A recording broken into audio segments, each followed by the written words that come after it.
Daily. Taste the Daily. Rajagambhiran Abbas என்னன்னா எந்த ஒரு ஆட்சியாளருமே அவங்களுக்குன்னு பர்சனல் டைம் எடுத்துக்கிறதெல்லாம் யாருமே எந்த விதமான தப்பும் சொல்றது கிடையாது, சொல்லவும் மாட்டாங்க. ஆனா பிரச்சனைகள் நிறைய இங்க இருந்துகிட்டு இருக்கக்கூடிய அந்த சமயத்துல இடம் பொருள் ஏவல் தெரியாம படம் பார்க்கறதும் அதற்கு திரை விமர்சனம் சொல்றதும் இதெல்லாம் தேவையா அப்படின்னு கேட்கறாங்க. ஒடுக்கப்பட்ட மக்களினுடைய அரசியலை படமாக எடுத்திருக்கக்கூடிய பைசன் காலமாடன் என்கிற திரைப்படம் சாதி எதிர்ப்பு அரசியலை, சாதி ஒழிப்பு அரசியலை முன்னிலைப்படுத்துகிறது.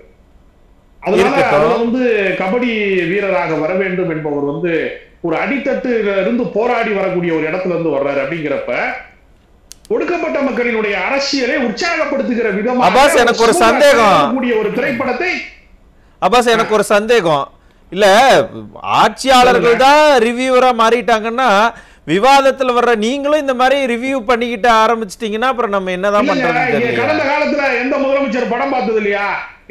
பார்த்திருக்காங்க. இதற்கு முன்னாடி திரு கருணாநிதி அவர்கள் படம் பார்த்திருக்கிறாரு, படம் எழுதி இருக்கிறாரு, முதலமைச்சரா இருந்த பொழுதே வசனம் எல்லாம் எழுதிதான் இருக்கிறாரு, யாரும் இல்லைன்னா சொல்லல. இல்லங்க, படத்தை ரிலீஸ் பண்ண முடியாம தவிச்ச போது எம்ஜிஆர் தான் ரிலீஸ் பண்ணி விட்டாரு. அது பிராமண ஆதிக்கத்தை அந்த படம் சொல்லுதுன்னு அந்த படத்தை சென்சார் போர்டு தடை செய்வதற்கு முயற்சி செய்த போது அதையெல்லாம் மீறி அந்த படத்தை ரிலீஸ் பண்றதுக்கு பாரதி ராஜாவுக்கு எம்ஜிஆர் உதவி பண்ணிருக்காரு. அப்பாஸ் ஒரு விஷயத்தை நான் தெளிவுபடுத்திட விரும்புறேன், இருங்க, ஒரு விஷயத்தை நான் தெளிவுபடுத்திட விரும்புறேன்.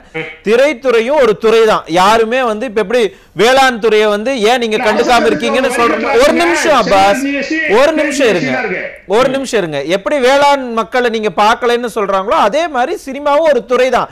அதுல ஒரு சிக்கல்னு வரும் பொழுது ஆட்சியாளர்கள் அந்த சிக்கலை தீர்த்து வைப்பாங்க தான். அதை யாருமே எந்த குத்தமும் சொல்லல. ஆனா இங்க கேள்வியே என்னன்னா, கிட்டத்தட்ட 31,000 மூட்டைகள் அங்க வீணா போய்கிட்டு இருக்கு. அந்த விவசாயிகளை போய் நேர்ல பாக்குறதுக்கு நேரம் இல்லாத ஒரு முதலமைச்சர் இங்க பைசன் படத்தை பாக்குறதுக்கும் அந்த திரை குழுவினரை கூப்பிட்டு வாழ்த்துறதுக்கும் உங்களுக்கு டைம் இருக்கான்னு ஒரு அப்பாவி பாமர விவசாயி கேள்வி கேட்கிறாங்க. விவசாயிகள் பிரச்சனையில நேரடியாக உதயநிதி சென்றாரு, உணவுத்துறை அமைச்சர் சென்றாரு, எம்ஆர்கே பன்னீர்செல்வத்துல இருந்து ஆர் சக்கரபாணி எல்லாருமே போய் நேரடியா களத்துல நின்றாங்களே. அதெல்லாம் நீங்க பாக்கலையா? நீங்க செய்தி பாக்கலையா? நீங்க முதலமைச்சர் போனாரா இல்லையா? முதலமைச்சர் போயிருக்காருலங்க. துணை முதலமைச்சர் திமுக காரர் அவர் போயிருக்காருல, அப்புறம் அதை ஏத்துக்க மாட்டீங்களா? எல்லாமே சரி இருங்க, ஏத்துக்கிறேன். சரி, ஓகே, துணை முதலமைச்சர் அனுப்பிச்சு வச்சாருன்னு உங்க வாதத்தையே ஏத்துக்கிறேன். அதான் துணை முதலமைச்சர் போய் பார்த்துட்டு வந்துட்டாருல, அப்புறம் எதற்காக தலைமைச் செயலகத்துக்கு அந்த அழுகின பயிர்களை கொண்டு டேபிள் மேல வச்சு ஒரு போட்டோ ஷூட் எடுத்து வீடியோ ஷூட் எடுத்து எதற்கு போடணும்? என்ன அவசியம் வந்துச்சு? அதான் துணை முதலமைச்சர் பார்த்துட்டு வந்துட்டாரு. இல்லங்க, அவரு ஆர் சக்கரபாணி என்கிற அமைச்சர் சொல்றாரு, சவால் விடுறாரு, நீங்க சொல்லக்கூடிய குற்றச்சாட்டு எதுவுமே நிரூபணமற்றது, அதற்கு நான் சவால் விடுகிறேன், நிரூபிக்க தயாரான்னு கேட்கிறாரு. எதிர்கட்சியை பார்த்து கேட்கிறாரு, அதிமுகவை பார்த்து கேட்கிறாரு. அதுக்குதான் எதிர்கட்சி தலைவர் நேரடியா போனாரு, களத்துல போய் எல்லாத்தையும் பார்த்தாரு, விவசாயிகளுடைய கருத்தை கேட்கிறாரு, சொன்னா இல்ல அவர் போய் சொல்றாருன்னு நீங்க சொல்றீங்க. பொலிட்டிக்கல் வெண்டேட்டா வேற என்ன? ஆணவ படுகொலைக்கு சட்டம் இயற்றாம வர சொல்லுங்க அப்பாஸ். பிஎன் பாஷாவை போட்டிருக்காங்க.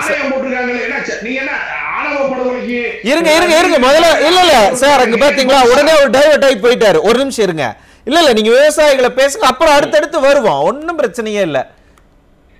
விவசாயிகளுக்கு நிறைய கொள்முதல் நிலையங்கள் ஏறத்தாழ மதுரை மாவட்டத்துல மட்டும் 41 கொள்முதல் நிலையங்களை திறந்து வைத்திருக்கிறாங்க. ஏறத்தாழ 8 கொள்முதல் நிலையங்கள் இயங்க ஆரம்பித்து விட்டது. எல்லாமே பூட்டு போட்டு வச்சிருக்காங்களா? திறந்த கொள்முதல் நிலையங்களை பூட்டு போட்டு வச்சதால இப்படி 31,000 மூட்டைகள் அழுகி போச்சான்னு கேட்க மாட்டாங்களா? எல்லாமே செயல்பாட்டில் இருக்கிறது. 800 மூட்டைகள் போன இடத்துல 1000 மூட்டைகள் ஏற்கனவே மறுபடியும் பாத்தீங்களா? திமுக தன்னுடைய வாக்குறுதியில 600 மூட்டை கொள்முதலை 800 நாங்க மாத்துவோம் அப்படின்னு சொல்லிட்டு 1000 நாங்க மாத்துவோம் எல்லாம் சொல்லிட்டு இன்னைக்கு 600 விட கம்மியா தான் நீங்க கொள்முதல் பண்றீங்கன்னா அங்க இருக்கிற விவசாயிகளே சொல்றாங்க. இல்ல அது தவறான தகவல். அதிமுக அது என்ன சார்? திமுக என்ன செஞ்சாலும் அதுதான் சரி, அதிமுக ஏதாவது சொன்னாங்கன்னா அதெல்லாம் தவறா? என்னங்க இது நியாயமா சொல்லுங்க? 3 மடங்கு விளைச்சல் பெருகி இருக்கிறது.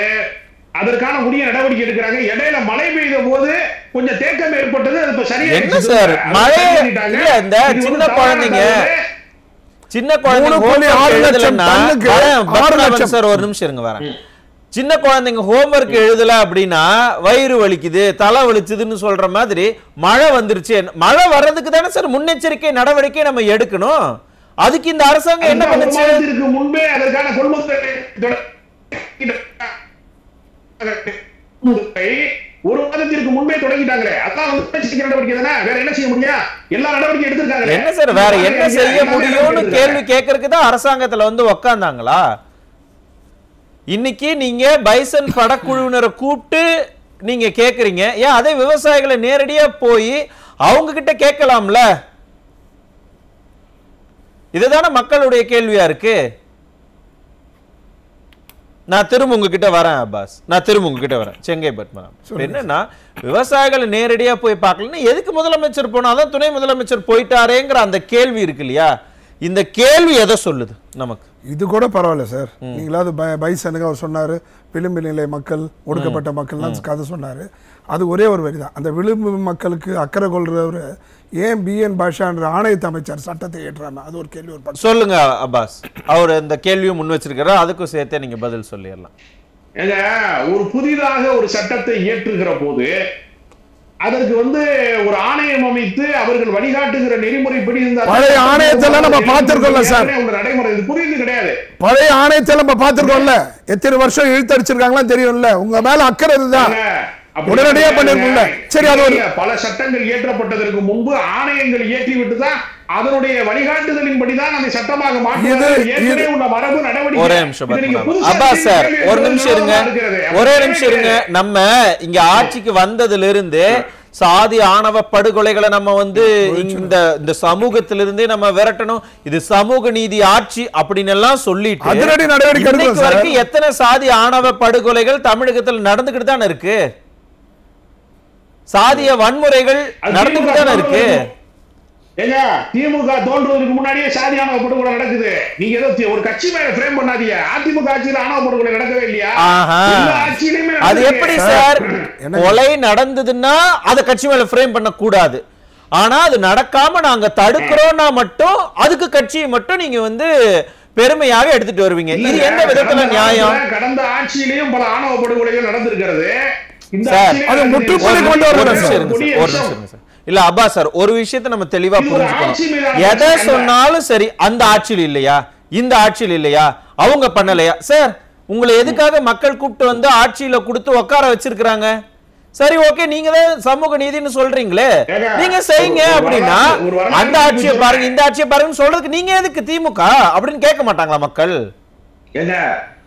காமராஜர் ஆட்சி காலத்துல தானே இமானுவேல் சேகரன் படுகொலை செய்யப்பட்டாரு. அப்ப அதுக்காக தலித்துகளுக்கு எதிரானவர்னு நம்ம சொன்னோமா? அப்படி இல்ல. எல்லா காலத்திலேயும் சாதி சார்ந்த பிரச்சனைகள் நடந்து கொண்டே இருக்கிறது. என்ன மாதிரியான விளக்கம் இது? வர இருங்க, என்ன மாதிரியான விளக்கம் நீங்க சொன்ன? அதே மறைந்த காமராஜர் அவர்கள் நான் சமூக நீதி ஆட்சி நடத்துறேன்னு சொன்னாரா? இங்கு சாதிகள் இல்லாத ஒரு சமுதாயத்தை கட்டமைப்போம், அதற்காகத்தான் நான் 24 மணி நேரமும் தூங்காம இருக்கிறேன்னு சொல்லி இருக்கிறாரா? அதை வச்சு விளம்பரம் செஞ்சாரா? இல்ல அதே மாதிரி இருங்க, அதே மாதிரி ஒரு நிமிஷம் சார், நான் சொன்னது அவர் தன்னை அப்படி சொல்லி விளம்பரப்படுத்திக்கிட்டாரா? இங்க வெறும் விளம்பரம் மட்டும்தான் இருக்கு, ஆனா இங்க செயல்ல ஒண்ணு இல்லையே. இல்ல காமராஜர் காலத்துல இவ்வளவு ஊடகங்கள் இருந்துச்சுன்னா அவரை பாராட்டி இருப்பாங்க அவருடைய செயல்பாடுகளை. இன்றைக்கு ஊடகம் இருக்கு, பதிவு செய்யறாங்க, எல்லார் கையிலயும் மொபைல் இருக்கிறது, போட்டோ எடுக்கிறாங்க, உடனே போட்டோ ஷூட் அரசுன்னு சொல்றது அப்படி கிடையாது. எதிர்கட்சி தலைவர் போனாலும் அது ஷூட்டிங் ஆகிட்டே இருக்கு. எல்லாமே நீங்க தொலைக்காட்சி. அப்ப இப்பதான் நீங்க சரியான இடத்துக்கு வந்திருக்கீங்க. அப்ப எல்லார் கையிலயும் போன் இருக்கு, எல்லாரும் சமூக வலைதளத்தை பயன்படுத்துறாங்க அப்படின்னா அங்க எப்படி பிரச்சாரம் பண்றது? சரி, ஓகே, திரைத்துறையை கூப்பிடு, அவங்களுக்கு ஒரு பாராட்டு, இந்த படத்தை போய் அந்த படத்தை பத்தி ஒரு ரிவ்யூ, மாமன்னன் பத்தி ஒரு முதலமைச்சரும் அமைச்சரும் பேசிக்கிற மாதிரி அதை ஒரு செட்டப் பண்ணி அதை வீடியோ எடுத்து, என்ன சார் இதெல்லாம்? என்ன சாதி ஒழிப்புக்காக வேண்டி சமூக நீதிக்காக திரைப்படத்தில் ஒருத்தர் குரல் கொடுத்தா அவரை ஆதரிக்க வேண்டிய பொறுப்பு அரசாங்கத்துக்கு இல்லையா? அப்படியா சார்? ஆனா ஆக்ஷன் புதுமை பெண் என்கிற படத்திற்கு பாரதி ராஜா படத்துக்கு வரிகளுக்கு கொடுத்திருக்காங்க. பல முன்னுதாரணங்கள் இருக்கிறது, பாராட்டி இருக்கிறாங்க கூப்பிட்டு. பாரதி ராஜா பல முறை கூப்பிட்டு எம்ஜிஆர் பாராட்டி இருக்கிறாரு. பல முறை ஜெயலலிதா அம்மா வந்து படமே எடுத்திருக்காங்க, மது ஒழிப்பு பிரச்சாரத்துக்கு திரைப்படமே எடுத்திருக்காங்க. அதெல்லாம் உங்களுக்கு தெரியாத, வரலாறு தெரியாதா? ஒரு நிமிஷம் அப்பாஸ் சார், வரலாறு இருங்களேன். நீங்க தான் தெரியாததெல்லாம் சொல்லித்தர தரீங்க. ஒரு நிமிஷம் அப்பாஸ், ஒரு நிமிஷம் தான் தெரியாததெல்லாம் சொல்லித்தரக்கு தானே வந்திருக்கீங்க. எங்ககிட்டயே சில சந்தேகம் இருக்கு, அதுக்கு கொஞ்சம் விளக்கம் கொடுங்க பாப்போம். அவங்க எல்லாரும் ஆமா கூப்பிட்டாங்க, பாராட்டினாங்க, வரி விலக்கு கொடுத்தாங்க. ஆனா இதே மாதிரி சோசியல் மீடியா அப்ப இல்லன்னு கூட வச்சுக்கோங்களேன். ஆனா நான் போய் அந்த திரைப்படத்தை பார்த்தேன், அந்த திரைப்படத்துல இது இப்படி இருந்தது, அது அப்படி இருந்தது. வாழை திரைப்படம் ஏன் சார் இங்கிருந்து அமெரிக்காவுக்கு போறாரு முதலமைச்சர், எதுக்கு? முதலீடுகளை ஈர்க்கிறதுக்குன்னு. அங்க போய் உட்காந்துட்டு வாழை திரைப்படத்தை பார்த்துட்டு இந்த வாழை திரைப்படத்துல வர்ற மாதிரி காலை சத்துணவு திட்டத்தை நம்ம தான் கொண்டு வந்தோன்னு எதுக்கு சார் ஸ்டிக்கர் ஒட்டுறீங்க? இதெல்லாம் தான் அவங்க பண்ணாங்களா? அவங்க பண்ணல இவங்க பண்ணலையான்னு நம்ம கருத்து சொல்றோம்ல, இதெல்லாம் அவங்க பண்ணாங்களா? இதை நம்ம தானே பண்றோம், திமுக தானே. பசியில வாடக்கூடியவர்கள் வந்து வாழை மரத்துல போய் வந்து திருடுறதுனால அடிச்சாங்க. பசியில வாடின ஏழை மாணவன்கிறத நாங்க காலை உணவு திட்டத்தை கொண்டு வந்திருக்கிறது நல்ல விஷயம் தானே, பாராட்டுக்குரிய விஷயம் தானே. அதே தப்பு சொல்றீங்க. காலை உணவு திட்டம் கொண்டு வந்ததை எதிர்க்கிறீங்களா நீங்க? இங்க பாருங்க, இந்த இங்க பாருங்க, இப்படி எல்லாம் வந்து அம்மா உணவகத்தை மூடு விழா பண்றதுக்கு இல்ல இல்ல அப்பாஸ் உணவை பத்தி பேசுறீங்க சார். இல்ல அப்பாஸ் ஒரு நிமிஷம் இருங்களேன். இப்ப அந்த திட்டம் இந்த திட்டம்லாம் சொல்றீங்க, யாருமே அதுக்கு எதிராலாம் இல்ல. உடனே நீங்க வந்து எதிரா இருக்கீங்களானால நீங்க மடை மாத்தாதீங்க. விவசாயிகளை ஏன் நீங்க நேரடியா விவசாயிகளை போய் பார்க்கலன்னு அவங்க கேள்வி கேட்கறாங்க. பாதிக்கப்பட்ட மக்களை ஏன் நீங்க கள்ளக்குறிச்சியில போய் பார்க்கலன்னு கேட்கறாங்க. இரவு 11 மணிக்கு கரூருக்கு போக தெரிஞ்ச முதலமைச்சருக்கு ஏன் பாழாய் போன அந்த விவசாயிகளை பார்க்க முடியல? அவ்வளவுதான், சிம்பிள் கேள்விதான். துணை முதலமைச்சர் பார்த்தாருங்க, அப்புறம் அதுக்கு மேல என்ன? அதுக்கு தானே துணை முதலமைச்சர் இருக்கிறாரு. அப்புறம் ஏன் கரூருக்கு துணை முதலமைச்சரும் போய் முதலமைச்சரும் போனீங்க? அமைச்சர்கள் போய் பாக்குறாங்கல்ல. இல்ல கரூருக்கு மட்டும் ஏன் 2 பேர் போனீங்க? இல்ல கரூருக்கு ஏன் 2 பேர் போனீங்க? கரூருக்கு 2 பேர் போனீங்க, கள்ளக்குறிச்சிக்கு 2 பேருமே போகல. அரசாங்கம் செயல்படாமல் இருக்கிற போது நீங்க கேள்வி எழுப்பலாம். செயல்படாம இருக்கிறதுனால கேள்வி கேட்கிறோம். இல்ல அப்பாஸ், நான் ஒத்துக்கிறேன், இந்த அரசாங்கம் செயல்படுதுதான், யாரும் செயல்படுறது எதுல தெரியுமா? திரைப்படங்களை பார்க்கிறது, திரைத்துறையினரை கூப்பிட்டு பாராட்டுறது, போட்டோ ஷூட் எடுக்கிறது, வெளிநாட்டு முதலீடு சொல்லிட்டு போய் அங்க சைக்கிள் ஓட்டுறது, இந்த மாதிரியான செயல்பாடு தான் இருக்கு.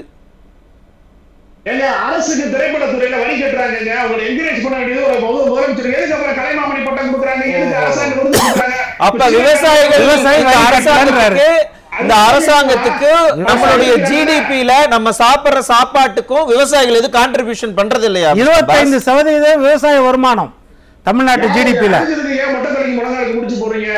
ஏன் நீங்க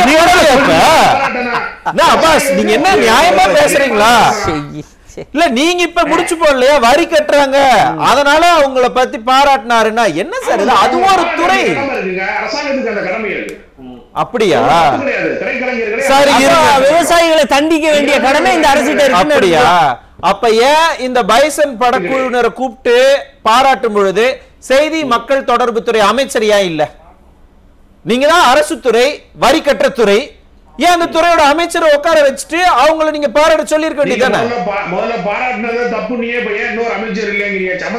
இங்க பாருங்க, பாராட்டினது தப்புன்னு யாரும் சொல்லல பாஸ், நீங்க மாத்தி பேசாதீங்க. பாராட்டினது தப்புன்னு யாரும் சொல்லல. பாராட்டுக்கு நேரம் இருக்கிற முதலமைச்சர் ஏன் விவசாயிகளை போய் பார்க்கல? ஏன் கள்ளக்குறிச்சியில பாதிக்கப்பட்டவங்கள பார்க்கல? ஏன் சவுத்துல அவ்வளவு கிட்டத்தட்ட பல இடங்கள்ல தண்ணியில மிதந்துட்டு இருந்த போது இங்கிருந்து ஏன் நீங்க டெல்லிக்கு போனீங்க கூட்டணின்னு? அப்பெல்லாம் உங்களுக்கு தெரியலையான்னு கேள்வி வைக்கிறாங்க. இல்ல, எல்லா நடவடிக்கைகளும் எடுக்கப்பட்டிருக்கிறது, விவசாயிகளுடைய குறைகள் தீர்க்கப்பட்டிருக்கிறது, அது எந்த குறையும் இல்லை. நேரடியாக நான் சவால் விடுகிறேன்னு அமைச்சர் சக்கரபாணி சவால் விடுறார். நீங்கள் நிரூபணம் செய்யுங்கள், நீங்கள் நிரூபிங்கள் விவசாயிகளுக்கு எதிராக என்ன நடந்திருக்கிறது என்பது அரசியல் குற்றச்சாட்டை தவிர அதுல எந்த உண்மையும் இல்லை என்று சக்கரபாணி அமைச்சர். அப்படியா? சரி, அப்புறம் எதுக்கு வேளாண்மை துறை அமைச்சர்?